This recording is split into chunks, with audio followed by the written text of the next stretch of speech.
Je n'aurais jamais pu prédire qu'une seule visite bouleverserait mon monde. Je m'appelle Inès, j'ai 42 ans, je suis une mère dévouée et une épouse fidèle à Jean-Baptiste depuis plus de 2 décennies. Ensemble, nous avons élevé 2 enfants remarquables, Sophie, aujourd'hui âgée de 18 ans, et Antoine, 16 ans. À première vue, notre famille était parfaite. Jean-Baptiste et moi nous sommes mariés jeunes, construisant une vie ancrée dans la confiance, la routine et les responsabilités partagées. J'étais fière d'être une épouse et une mère fiable, ne donnant jamais à personne une raison de remettre en question mon dévouement ou ma capacité à tout garder en ordre. Ma vie était un équilibre soigneusement maintenu, un foyer bien rangé, des enfants heureux, un mari tranquille. Mais le destin a une façon particulière de nous mettre à l'épreuve. En un instant, ce qui semblait solide et inébranlable peut commencer à s'effondrer. C'est exactement ce qui s'est passé le jour où Julien est venu nous rendre visite. Julien, mon neveu de 23 ans, était le fils de mon frère aîné, que je voyais rarement car il habitait loin, dans une autre ville. Lorsqu'il m'a annoncé son intention de passer quelques jours avec nous, j'ai accueilli l'idée avec enthousiasme. J'avais toujours eu une affection particulière pour lui. Julien avait pratiquement grandi aux côtés de Sophie et d'Antoine, et je l'avais considéré autrefois comme un autre fils. Mais quand il est arrivé sur le pas de notre porte, je l'ai à peine reconnu. L'adolescent dégingandé et maladroit dont je me souvenais s'était transformé en un jeune homme grand et athlétique. Son charme juvénile avait laissé place à une confiance facile. Son sourire semblait chaleureux sans effort et ses yeux brillaient d'énergie et de détermination. Lorsqu'il s'est avancé, m'a tendu la main et m'a serré fort dans ses bras, j'ai été prise au dépourvu par l'intensité pure et simple de sa présence. La nostalgie dans sa voix, tante Inès, résonnait avec un enthousiasme qui réveillait de vieux souvenirs. À ce moment-là, un changement subtil s'est produit, un sentiment que je n'arrivais pas à définir. J'ai essayé de ne pas y prêter attention. Après tout, c'était Julien, mon neveu, quelqu'un que j'aimais comme un petit frère. Pourtant, alors qu'il me serrait fort dans ses bras et me soulevait du sol, j'ai senti une étincelle inconnue me traverser. C'était déconcertant. J'ai fait un commentaire sur le fait qu'il avait beaucoup grandi, espérant masquer mon malaise. C'était inoffensif, me suis-je dit. Juste de la famille. Mais au fond de moi, je savais que quelque chose d'intangible avait changé. J'ai senti une fissure dans les fondations de mon monde soigneusement construit, un tremblement silencieux que moi seul pouvais ressentir. Au début, tout s'est déroulé sans incident.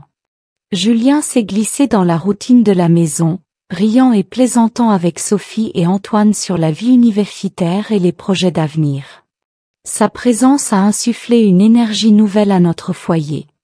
Jean-Baptiste étant souvent absent pour le travail, la compagnie de Julien était à la fois bienvenue et agréable. Il a même proposé de l'aider à la maison, ce qui a rendu son séjour naturel. Mais lors d'une nuit d'été particulièrement chaude, quelque chose a commencé à changer.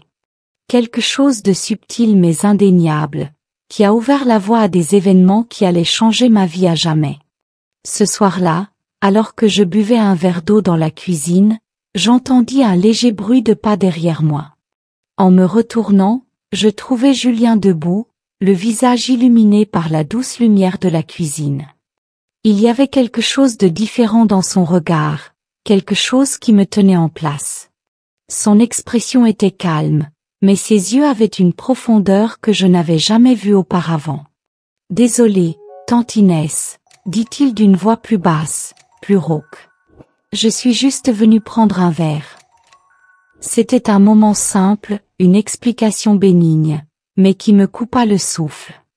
Pour la première fois, je remarquai que ma robe d'été légère collait trop étroitement à la lumière tamisée. Je croisai les bras, gêné, essayant de chasser la chaleur qui montait dans ma poitrine. « Bien sûr, Julien, » répondis-je d'une voix à peine assurée. « Fais comme chez toi. » L'atmosphère dans la pièce s'épaissit et je me rendis compte à quel point nous étions proches. Son eau de Cologne se mélangea à l'air humide, créant un effet désorientant. Les jours qui suivirent furent marqués par une tension silencieuse. La présence de Julien m'attira et me troubla à la fois. Il remplit la maison de vie, s'entretint sans effort avec Sophie et Antoine, raconta des histoires qui firent rire notre foyer. Pourtant, lorsque nos regards se croisèrent dans des moments d'inattention, il y eut quelque chose de non dit entre nous, quelque chose qu'aucun de nous n'osa admettre. J'essayai de repousser cette pensée, de me concentrer sur mes devoirs de mère et d'épouse. Mais ce sentiment persista, une ombre qui refusa d'être ignorée. Puis vint une nuit où la maison était silencieuse, les enfants endormis et Jean-Baptiste toujours absent. Alors que je traversais les pièces silencieuses, vérifiant les fenêtres et éteignant les lumières, je sentis le poids de l'espace vide autour de moi. Je me retrouvai à faire une pause dans la cuisine, le bourdonnement discret du réfrigérateur étant le seul bruit. Je me retournai, surprise par le bruit de son approche, et il était là, debout plus près que je ne l'aurais cru. Le silence de la nuit rendait sa présence encore plus intense. Son regard était fixe, sa voix douce mais ferme. « Tu es belle, tante Inès », dit-il, ces mots presque comme un murmure. L'air semblait disparaître de la pièce. C'était un moment suspendu dans le temps, où les règles ordinaires de la famille et de la bienséance semblaient se dissoudre. Je ne pouvais pas parler.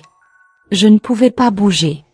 Et lorsque ses lèvres effleurèrent les miennes, j'eus l'impression que le sol s'était dérobé sous mes pieds. Les jours qui suivirent furent un mélange de confusion et de déni. J'essayai de me convaincre que c'était une erreur, un manque de jugement. Mais chaque fois que je le regardais, le souvenir de cette nuit me revenait en mémoire. La maison, autrefois remplie d'une routine confortable, ressemblait maintenant à un labyrinthe de regards furtifs et de tensions non exprimées. Je me disais de me concentrer sur ma famille, d'être l'épouse et la mère sur laquelle tout le monde pouvait compter. Pourtant, dans les moments de calme, la vérité me rongeait. Je savais que quelque chose de profond s'était produit, quelque chose que je ne pouvais pas facilement annuler. La présence de Julien avait allumé un désir que j'ignorais posséder. C'était plus qu'un désir passager, c'était un lien profond qui me terrifiait et me consumait à la fois. Je savais que j'avais franchi une ligne. Je savais que je devais laisser tomber. Mais au fil des semaines, j'ai réalisé que certaines choses, une fois réveillées, ne peuvent pas être simplement oubliées. J'ai donc porté le poids de cette nuit d'été, sachant que ma vie, mon monde, ne seraient plus jamais les mêmes. J'ai fait de mon mieux pour maintenir une vie normale, pour m'investir pleinement dans les tâches et responsabilités quotidiennes qui définissaient mon rôle d'épouse et de mère. Pourtant, même lorsque je pliais le linge, préparais les repas ou écoutais Sophie et Antoine raconter leur journée, la présence de Julien persistait dans mon esprit. Je ne pouvais pas me défaire du souvenir de cette nuit dans la cuisine, de sa voix, de son toucher, du lien tacite qui semblait nous lier malgré tous les efforts pour l'ignorer. Un après-midi, alors que les enfants étaient encore à l'école, le silence s'abattit sur la maison. Je me retrouvai seule dans la buanderie, plongée dans le rythme du pliage des vêtements. Je ne l'entendis pas approcher. Le grincement de la porte qui se refermait derrière moi me fit frissonner. Avant que je puisse me retourner, je sus que c'était lui. Je me figeai, serrant une chemise dans mes mains, tous les nerfs de mon corps en alerte. « Tante Inès », murmura-t-il, sa voix si basse qu'elle me parut caresser. Je me retournai et il était là, debout si près que je pouvais voir l'ombre de sa barbe sur sa mâchoire, la tension dans ses yeux. Mon instinct me poussait à reculer, mais la machine à laver derrière moi m'empêchait de m'enfuir. « Julien, tu ne peux pas, on ne peut pas », balbutiai-je, ma voix tremblante à parts égales de peur et de désir. Il fit un pas de plus, son regard fixé sur le mien. « Il y a quelque chose entre nous, tante Inès. Tu le ressens aussi. Ne le nie pas, dit-il doucement, ces mots brisant la barrière que j'avais essayé de construire autour de moi. Mon cœur s'emballa. J'avais envie de le repousser, de lui dire qu'il avait tort. Mais la vérité, c'était qu'il n'avait pas tort. Je ne pouvais pas nier ce que je ressentais, même si j'essayais. Et puis, juste au moment où j'ouvrais la bouche pour protester, ses lèvres retrouvèrent les miennes. Ce baiser brisa toutes les défenses qui me restaient. Il n'y avait aucune place pour la raison ou la culpabilité à ce moment-là, seulement l'attirance brute et indéniable entre nous. Le linge que je pliais glissa de mes mains alors qu'il me rapprochait. Le monde autour de nous devint insignifiant, ne laissant que nous deux pris dans un tourbillon d'émotions qui défiait toute explication. Quand le baiser prit fin, je restai là, essoufflé, mes pensées mêlées de culpabilité et de désir. Les yeux de Julien cherchèrent les miens et je vis un reflet de ma propre confusion et de mon propre désir. Je voulais lui dire que c'était une erreur, le faire partir avant que nous ne nous engagions davantage dans ce dangereux enchevêtrement. Mais ma voix me manqua. Au lieu de cela, nous restâmes là, silencieux, le poids de ce qui venait de se passer pesant sur nous deux. Au cours des jours qui ont suivi, la tension entre nous est devenue insupportable. Chaque regard, chaque contact accidentel était chargé d'une énergie que je ne pouvais ignorer. Je me sentais piégée, comme si je marchais sur une corde raide au-dessus d'un abîme. Je m'accrochais aux routines familières de la vie de famille, espérant qu'elles me redonneraient le moral. Mais même lorsque je préparais le dîner ou conduisais Sophie et Antoine à leurs activités, Julien était toujours là, dans mes pensées, dans la maison, dans l'air que je respirais. Je commençais à tout remettre en question. Comment quelque chose d'aussi mauvais pouvait-il paraître si inévitable? J'essayais de rationaliser, de me convaincre que ce n'était qu'un moment passager de faiblesse. Mais la vérité était que Julien avait réveillé quelque chose en moi que je ne pouvais pas simplement réprimer. Ce n'était pas seulement du désir, c'était une connexion, une étincelle de vie qui me manquait depuis des années. J'étais attirée par lui d'une manière qui m'effrayait, mais je ne trouvais pas la force de m'en éloigner. J'ai donc continué à vivre ma double vie, épouse, mère, aide-soignante le jour, et la nuit, femme hantée par des souvenirs de baisers interdits et d'instants volés.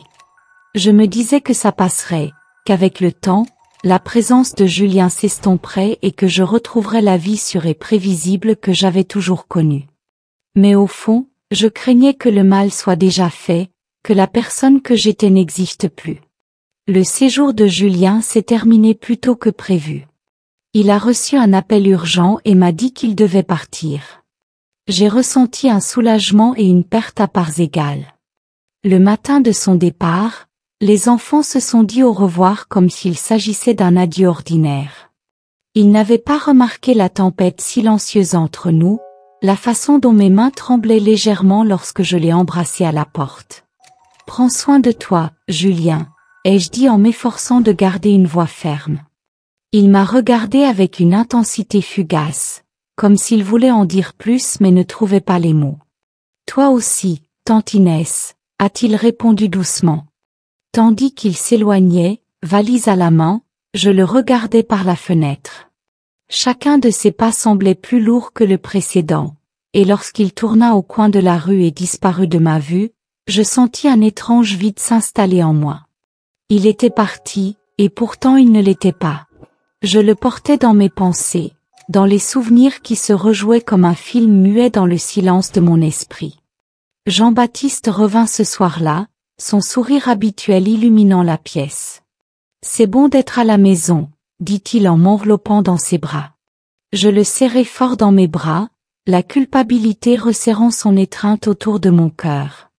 J'aurais voulu me confesser, me décharger de mon fardeau, mais les mots restèrent coincés dans ma gorge. Au lieu de cela, je souris, préparai le dîner et continuai comme si rien n'avait changé. Mais je savais que tout avait changé. Au cours des semaines suivantes, la vie a repris son rythme normal, du moins en apparence. Jean-Baptiste n'y prêtait plus attention, les enfants ont repris leur routine et je me suis plongée dans la monotonie réconfortante du quotidien. Mais intérieurement, j'étais en proie à un tourbillon d'émotions. Chaque fois que je pensais à Julien, un pincement au cœur me traversait, suivi d'un élan de culpabilité. Je me disais que c'était fini, que je pouvais laisser ça derrière moi. Mais les souvenirs refusaient de s'effacer. Ils s'accrochaient à moi, me rappelant sans cesse les limites que j'avais franchies. Je me suis lancée dans les réunions de famille, les dîners, les événements scolaires, tout ce qui pouvait me distraire de la douleur qui subsistait juste sous la surface. Pourtant, même dans les moments les plus heureux, une partie de moi se sentait distante, comme si je regardais ma vie se dérouler de l'extérieur. L'absence de Julien laissait un vide, et même si j'essayais de le combler avec des réconforts familiers, rien n'y faisait vraiment. Les mois passèrent et les saisons changèrent. En apparence, tout semblait normal. Les voyages d'affaires de Jean-Baptiste continuaient, Sophie se préparait pour l'université, Antoine grandissait et devenait plus indépendant. Mais la nuit, quand la maison était silencieuse, je restais éveillée, le poids de mes secrets pesant sur moi. Je voulais aller de l'avant, retrouver la version de moi-même qui avait existé avant cet été. Mais malgré tous mes efforts, une partie de moi restait attachée à ces moments interdits avec Julien. C'était comme si un fragment de mon âme s'était détaché, coincé dans un temps et un lieu où je ne pourrais jamais revenir, mais que je ne pourrais jamais laisser derrière moi. Finalement, une invitation est arrivée et a ramené le nom de Julien dans nos vies. Il allait se marier. L'annonce est arrivée comme un choc, inattendu mais inévitable. J'ai lu la carte encore et encore, les lettres se brouillant tandis que le poids de ce qu'elle signifiait s'imposait. Il allait de l'avant, créant une nouvelle vie. Le monde autour de moi restait immobile, mais intérieurement, je sentais une tempête se préparer. Je voulais être heureuse pour lui, me dire que c'était pour le mieux. Pourtant, mon cœur s'est serré en l'imaginant se marier avec quelqu'un d'autre, laissant derrière nous ce lien qui nous unissait pour toujours. Jean-Baptiste m'a proposé d'y aller en famille. Il m'a parlé chaleureusement de revoir Julien, de célébrer sa prochaine étape. Les enfants étaient tout excités, mais j'ai hésité. Une partie de moi voulait refuser, pour éviter l'inévitable confrontation avec mes sentiments. Une autre partie, irrationnelle et douloureuse, voulait revoir Julien une dernière fois, quitte à rouvrir des blessures que je cherchais encore à refermer. Le jour du mariage est arrivé, ensoleillé et anormalement chaud. Alors que nous nous asseyions parmi les autres invités, je sentais mon cœur battre à tout rompre. Lorsque Julien est apparu au premier rang, resplendissant dans sa tenue de cérémonie, j'ai essayé de me concentrer sur la cérémonie, de me perdre dans la joie qui nous entourait. Mais de temps en temps, nos regards se croisaient, fugaces, délibérés, chargés de mots non prononcés. J'ai senti une boule se former dans ma gorge alors qu'ils échangeaient leurs vœux. Sa voix était ferme, son expression calme. Il semblait si sûr de lui, si prêt à aller de l'avant, et pourtant je ne pouvais m'empêcher de penser qu'il pouvait encore porter une trace de ce qui s'était passé entre nous. C'était à la fois rassurant et douloureux. Je restais assise en silence, regardant sa nouvelle vie se dérouler devant moi, tout en ayant l'impression de disparaître un peu plus dans l'arrière-plan, de m'effacer dans un souvenir qui finirait par disparaître complètement. À la réception, je me tenais à distance. La musique et les bavardages endiablés remplissaient la salle, mais je me sentais détachée, comme si j'étais l'observatrice de l'histoire de quelqu'un d'autre. Je ne pouvais m'empêcher de jeter un coup d'œil dans la direction de Julien de temps en temps, mais il croisait mon regard. Une fois, alors que nos chemins se croisaient près de la table du buffet, il s'arrêta. Il y eut un bref instant, un moment qui me parut une éternité, où aucun de nous ne parla. Mais ses yeux exprimaient un au revoir silencieux, une reconnaissance du lien dont nous ne parlerions plus jamais. Et voilà. Julien a continué sa route, et moi aussi, à ma manière, tranquille et hésitante. Je suis retournée auprès de ma famille, de ma maison, de mes routines quotidiennes. Pourtant, je savais qu'une partie de moi avait été irrémédiablement changée. Même au fil des années, je portais cet été en moi. C'était une période de chagrin et de découverte, de choix qui n'avaient pas de réponse simple. Alors que la vie de Julien s'épanouissait dans de nouvelles directions, je m'efforçais de reconstruire mon propre monde intérieur, pièce par pièce. Certains jours, j'y parvenais. D'autres jours, les souvenirs persistaient, comme des photos fanées, cachées dans un coin caché de mon esprit. En fin de compte, l'histoire de Julien et moi n'était pas celle d'une résolution ou d'une clôture. C'était une histoire de changement, d'apprentissage de la vie avec les complexités de l'amour, de la perte et des choix que nous faisons. Et même si la flamme interdite qui avait autrefois brûlé si fort a fini par s'éteindre, sa chaleur et ses cicatrices sont restées, me rappelant un chapitre de ma vie que je ne pourrai jamais complètement effacer. Les jours se sont transformés en semaines, puis en mois. La vie a repris son rythme habituel, mais je l'ai traversée comme quelqu'un qui porte un secret fragile. Le mariage de Julien semblait disparaître des conversations, et finalement personne ne prononçait plus son nom. Pourtant, dans mes moments de calme, quand la maison était silencieuse, quand Jean-Baptiste s'était endormi ou quand les enfants étaient sortis, je me surprenais à penser à nouveau à lui. Ce n'était pas toujours au baiser, ni aux nuits passées perdues dans un interdit. Souvent, je pensais à son sourire, à la façon dont il remplissait la maison de son énergie, à la lumière dans ses yeux quand il parlait de ses rêves. Je me demandais s'il pensait parfois à moi.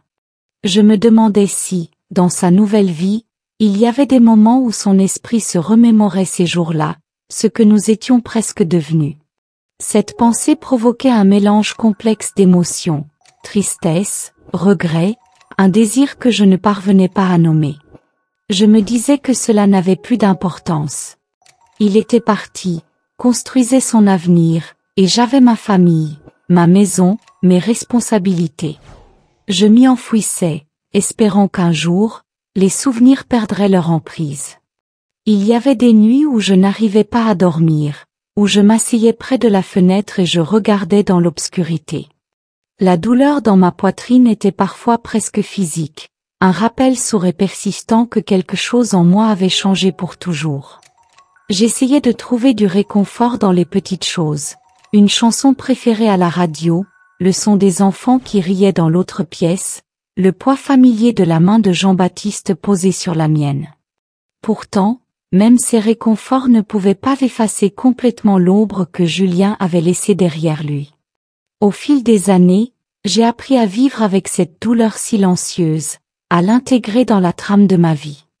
Elle n'a pas disparu, mais s'est atténuée, devenant un écho faible plutôt qu'une douleur aiguë. J'ai grandi, et Jean-Baptiste aussi. Nos enfants ont continué leur vie, d'abord Sophie, puis Antoine, chacun traçant son chemin dans le monde. Je me suis investie pour les soutenir, trouvant fierté et but dans leur succès. Et lorsque Jean-Baptiste a pris sa retraite, nous nous sommes installés dans une routine plus calme, profitant du rythme plus lent qui est venu avec le temps. Mais parfois, quand je me regardais dans le miroir, je la voyais encore la version plus jeune de moi-même, la femme qui avait franchi une ligne qu'elle n'aurait jamais pensé aborder. Et dans ces moments-là, je pouvais presque entendre sa voix, sentir son contact, comme si cette partie de moi restait figée dans le temps. Je me demandais si je m'en libérerais un jour vraiment. C'était peut-être le prix de la passion, celle qui brûle trop fort, trop brièvement. Elle laisse une marque, une cicatrice qui ne s'efface jamais complètement.